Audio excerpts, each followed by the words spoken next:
the latest here on the deadly building collapse.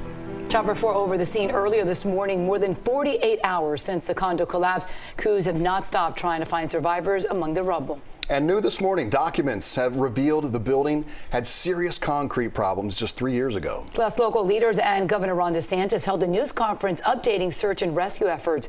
CBS 4's Brooke Shafer begins our team coverage live from near the scene. Brooke, good morning. Hey, Maribel and Keith. Yeah, an update to those search and rescue efforts. They have not stopped 24/7. These search and rescue crews have been digging through the rubble, searching for survivors. Unfortunately, though, this afternoon, a bit of a grim update from officials. Those numbers have not changed since we last reported them. Yesterday afternoon, 159 still unaccounted for. 4 people confirmed dead. We do have some new aerial video of the site. Again, crews going really piece by piece, meticulously trying to go through this rubble. We're told they're also using heavy machinery to pick up those large pieces of debris, but then very carefully and very delicately, they are going through the pieces of the rubble, searching, hoping to find people underneath.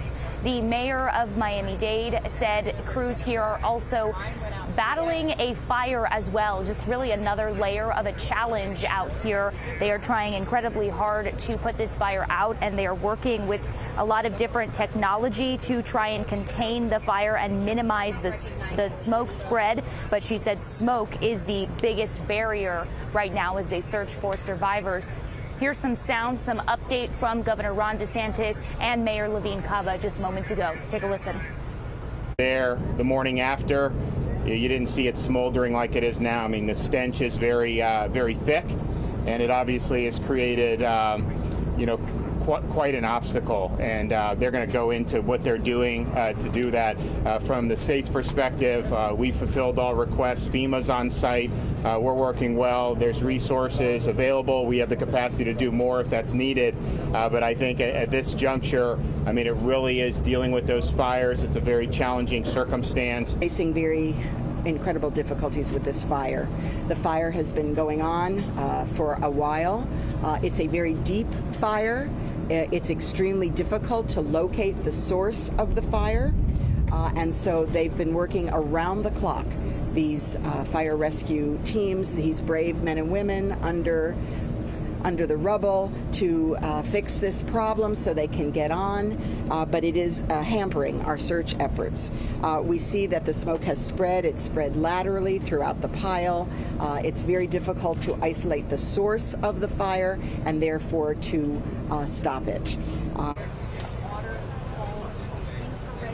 So really just another challenge on top of an already difficult search and rescue. And just a few moments ago, we interviewed live here on CBS 4. I interviewed Maggie Castro. She is with Miami-Dade Fire Rescue, and she's also a rescue specialist with Florida Task Force 1. She talked about this fire, and she said a fire like this can be caused by different household items. You have to remember this is a condo building, so people have flammables in their condos. We also have air conditioners, and then amidst the rubble, there's also steel that could be rubbing together. So any of those things could be causing this fire.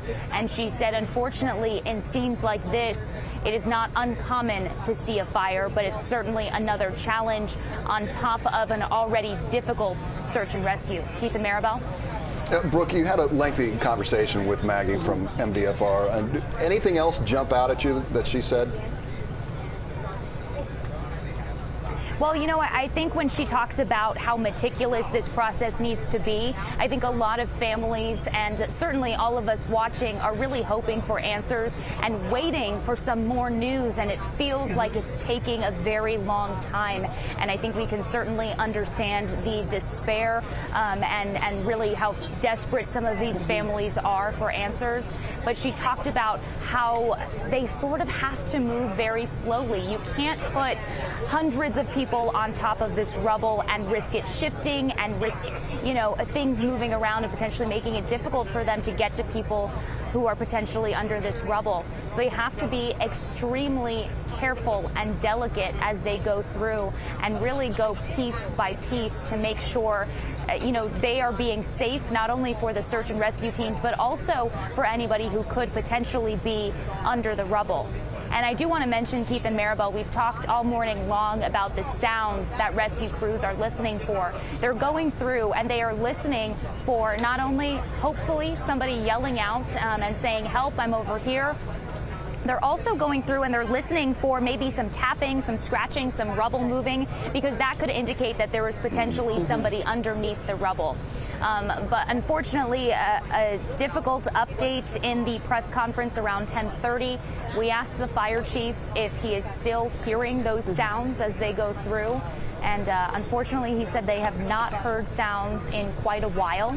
I asked him when the last time he heard a sound was. He said he couldn't speak to exactly when that was, but as of this morning, they have not heard a sound. And unfortunately, that in turn reflecting the numbers that we heard. Search and rescue crews not able to find anyone in the rubble overnight. So at this point this afternoon, still 159 people unaccounted for. Yeah, Brooke, we were all, I'm sure, going to bed last night and hoping and praying that this morning the numbers would be different, that they would have at least found one survivor. Yeah. Unfortunately, that's not the case, but they are saying this is still a search and rescue operation. You spoke with a rescuer who said there's still hope and there is possibility that they will still find survivors, and that's what they continue to do. Thank you so much for your live report.